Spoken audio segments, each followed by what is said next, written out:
Hope is at the center of a growing community in Weld County. Hope Springs is the name, a large development doing affordable housing differently. Our Evan Krugel shows us how a major cut in federal funding is slowing the project just as the first families move in.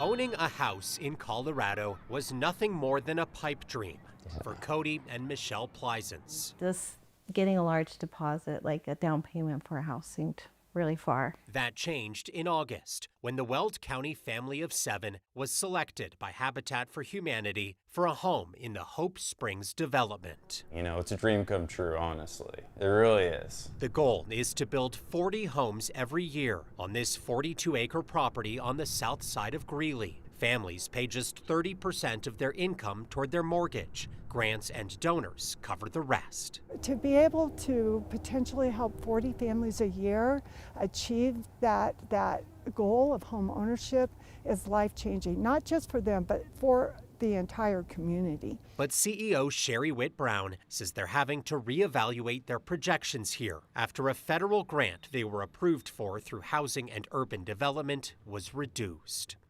We had been awarded a grant of $1.3 million. That just got decreased to $290,000. And so it's heartbreaking for us, but it's far more heartbreaking for the families. Sherry says they'll now only be able to build about 20 homes per year, a big hit for future families like the Pleisances, who say they're thriving now that they're out of a mobile home. To have them growing up in a home compared to just one giant room, everybody yelling at each other, you know, so much nicer. Sherry says the hope is still here.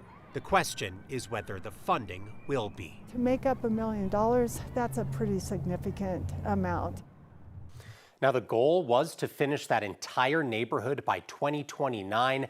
That timeline, unfortunately, may change if they can't make up that lost funding. Kyle.